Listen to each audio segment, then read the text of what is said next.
Hi, I'm Jack from InGuides, and this is my third video of the 5 videos challenge. I'm titling this one, Embrace the Box.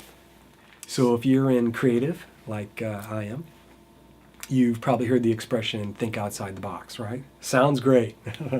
It expresses we have unlimited creativity, but I will tell you, that is not how creatives work. That's not how we work. Thinking outside the box, right? When there's no limits to your creativity is highly inefficient. And when there's no when the possibilities are unlimited, what tends to happen is something that is referred to as analysis paralysis, right?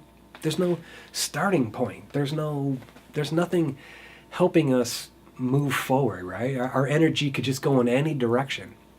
Well, if you think of it like a fire hydrant, right? If I pull the cap off a fire hydrant and I turn that top now, right? So the water starts coming out.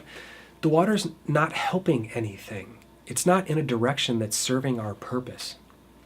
However, if I define some parameters for that water flow, if I attach a hose to the hydrant and I attach a nozzle to that hose, I can direct the energy of that water towards solving a problem, right? I've defined some parameters for that water to flow through, and now I can use it to my benefit.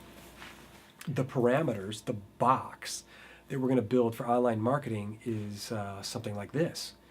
The company's goals, right? The first thing you need to consider when you're building your box is, what are we trying to accomplish?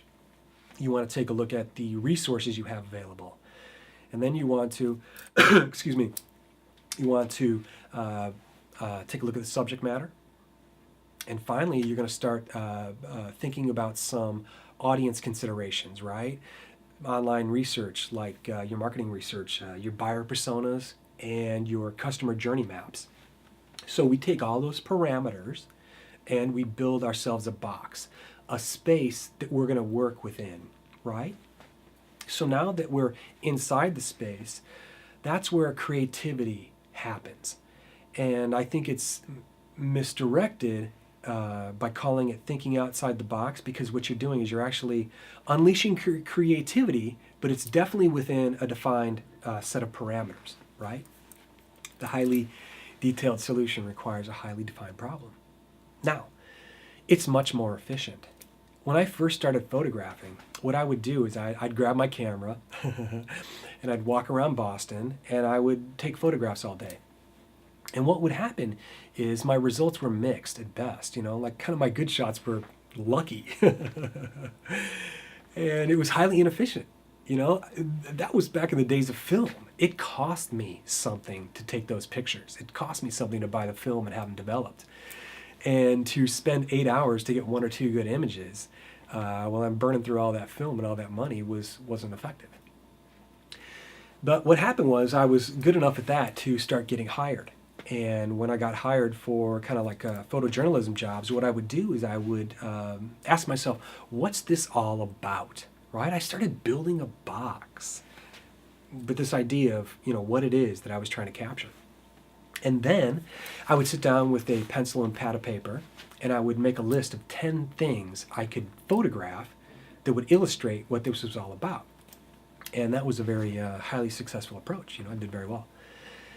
And it got even better when it was a studio shot, right? Because now I can define the box even more, right? I control my lighting. I control the set. I control how my subject is posing. I control everything about it, right? I've really defined that box that we're going to work within to solve the problem of illustrating what's this all about.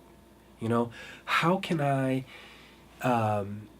make an image that emotionally moves people? Well, I'm going to do it. I'm going to do all of my searching for that answer within the parameters that I've set for myself. If you were actually to take this think outside the box approach, we're going to come up with any damn solution. We're going to be so highly creative. What you're going to find is you sit down with that mentality, right? Anything goes. But it goes nowhere. It goes nowhere until you start setting some limits on where it can go, right? And then at that point, it starts moving forward. So even though you think that you're thinking outside the box. What you're doing is building a box. My contention is it's much more efficient and will yield more effective results if the first thing you do is build the box, right? So we take a day or two, and depending on the size of the project, sometimes it could take a month or two. Once we've done that, once we've set the parameters we're going to work within, now we sit down and we say to ourselves, we're going to think outside the box. We're going to use all of our creativity. But in fact, it's happening within the parameters we've set for ourselves. I think if you take that approach to your content creation for your online marketing, you're going to find that you are faster, more efficient, cost less money, and the results will be superior to kind of a think outside the box shotgun approach. That is how it works. And that is video 3. Thanks for watching.